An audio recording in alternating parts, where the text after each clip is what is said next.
And welcome back. Sudan's International Airport in Khartoum has been shut down as fighting intensifies between the army and paramilitary. Various embassies in the capital have asked their citizens not to go out onto the streets.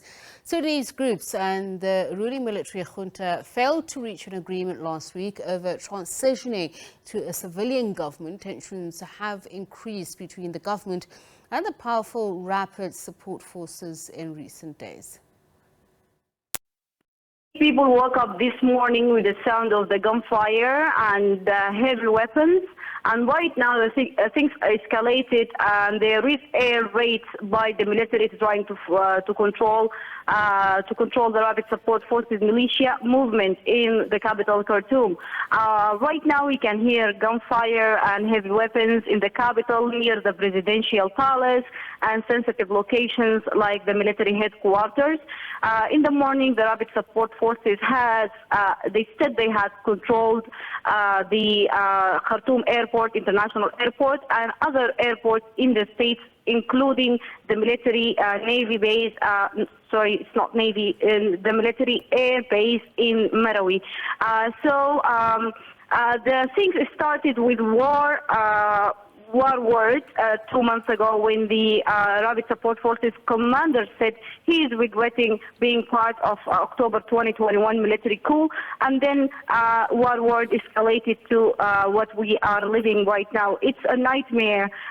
We can say it's a seed for city war or street war. It's really dangerous because innocent people are the victims here.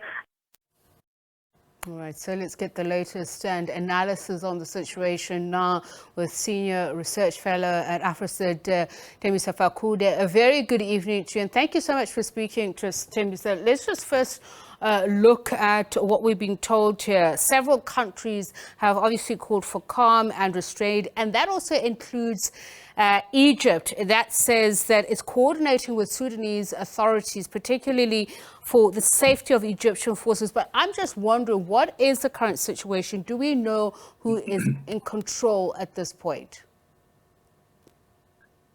Well, both sides are claiming control. So both the Sudanese army is claiming control, and the rapid support forces under the leadership of Mohammed Hamdan Dagalo is also claiming control. But it's important to say this now that you've got all the international community commenting on this. This has been a long time coming, and the RSF had gained power much more than the Sudanese National Defense Force, which is a problem.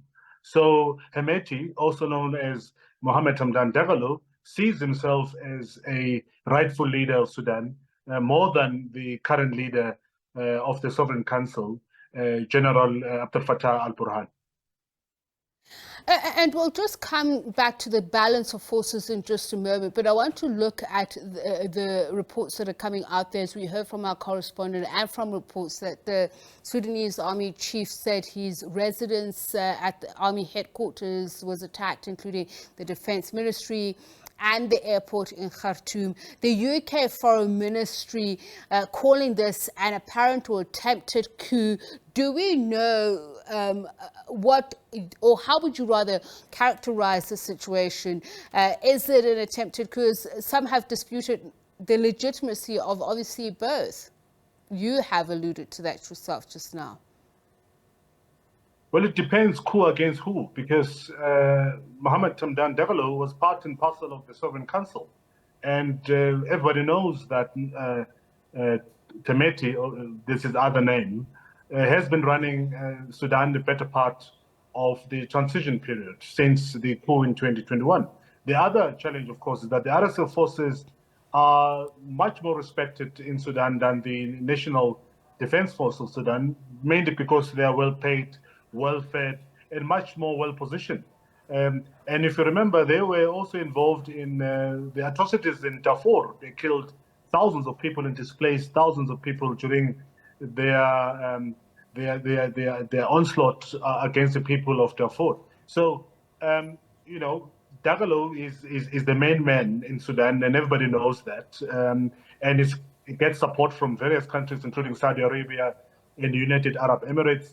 at some point during the war between Saudis and the Houthis in Yemen, his forces were contracted to go and defend borders of Saudi Arabia against the Houthi militia. So he is the one who's been running. So it's coup against who? That's the question I think most people are asking. And we'll just also come at the regional politics in just a moment, but I'd like to look at the map of Sudan. Obviously, it's also surrounded by many countries, but the RSF, Rapid Support Services, sharing a video earlier on that said they had captured Egyptian troops who'd surrendered to them in Meroe, which is northern Sudan. But what's the explanation of the presence of Egyptian troops in Meroe? Is it a peacekeeping or what's been termed joint military exercises of the north of the country in the wake of diplomatic tensions with Ethiopia? Well, that's what the Egyptians have been saying, that they're having a joint military exercises. And it so happened that the RSF got there and they indiscriminately started arresting everybody else. And now they are appealing that RSF release those that were captured from Egypt. So whether that will happen or not, we'll have to wait and see. But Egypt is involved in not only in Sudan, but you know that they're also involved in standoff at the moment between themselves and Ethiopia because of the Grand Renaissance Dam, which the Ethiopians constructed. And the Egyptian claimed that that's going to stop the flow of water into Egypt. So there's that standoff. So Egypt is involved in a lot of exercises and campaigns in trying to protect its own interests. But I think in Sudan, it was deeply involved with the government of Sudan. And RSF has realized the danger of having Egypt coming from the north and threatening their power within Sudan. And I think that's why they moved fast to go and arrest or abduct some of the Egyptian forces. You mentioned earlier on, Ste, the fact that some of this goes as far back as a conflict in Darfur, which would then also mean forces in the south of what was at the time Sudan, including with the southern part of Sudan, which is a new country. Yet the International Crisis Group puts it back to 2019. So that would say to me it's a lot more complex than some are making it out to be. Well, yeah, it's very, very complex. The internal politics of Sudan alone, besides the bordering politics, but the internal politics of Sudan are very, very complicated, but they're further complicated by the neighbors of Sudan, particularly Ethiopia and Egypt. So this is the beginning of something that could be a regional conflict involving a paramilitary of Sudan.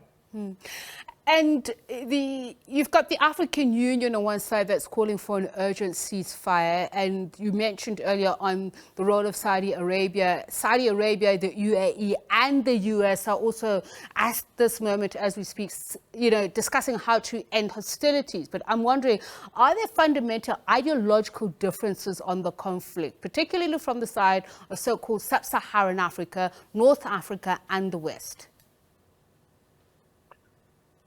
Well, the international community is a bit hypocritical in this regard because Mohammed Hamdan Dagalo has been involved, as I said earlier on, in many atrocities in Sudan. In 2021, he was involved in killing thousands of or hundreds of Sudanese, and some of whom were dropped in the Nile. And in Darfur, is still wanted for crimes against humanity. So there's no ideological differences. It's power at play at the moment. You have particularly Saudi Arabia and UAE that continue to support the RSF forces, but also the other forces now that are in and have entered the fray who are also trying to entrench themselves as power brokers. But again, it's all hypocritical because they should have condemned atrocities in the first place, particularly those under the tenure of Hassan Omar al-Bashir. And then later on, when the Transitional Sovereign Council was constituted, they continued atrocities that were committed by the RSF, and they never did that. And for them to right now amplify those voices that should have been amplified as the Sudanese people are calling for, is a bit, I think, hypocritical. I say ideological because there was a point at which whom should, for instance, go before the ICC, who is considered a perpetrator and who should be involved in a transitional government, and the action that will bring about not only ceasefire and peace, that there was a difference of opinion and the pace at which those talks should take. Well, imagine if, as all of us were at some point calling for Hassan Omar al-Bashir to go to the ICC, Sudan will collapse because Abdel Fattah al-Burhan, who's the current leader of the Transitional Sovereign Council, was the deputy of Omar Hassan al-Bashir. If Omar Hassan al-Bashir has to go and face the court in The Hague, Burhan will also have to do so because he was part and parcel of the government of Omar al-Bashir. Mohammed Hamdan Dagalo, the leader of RSF, who's charged with another atrocities in Darfur and in 2021 inside Khartoum, also will have to go and face the Hague. So it's a very complicated position, and I think the Sudanese are now realizing that actually taking Hassan Omar al-Bashir to ICC is likely to open a Pandora's box and is likely to leave the country in a much more deeper crisis than it finds itself at the moment. All right. Thank you so much for your time and insights, Senior Research Fellow at AFSID, Thembisa Fakude.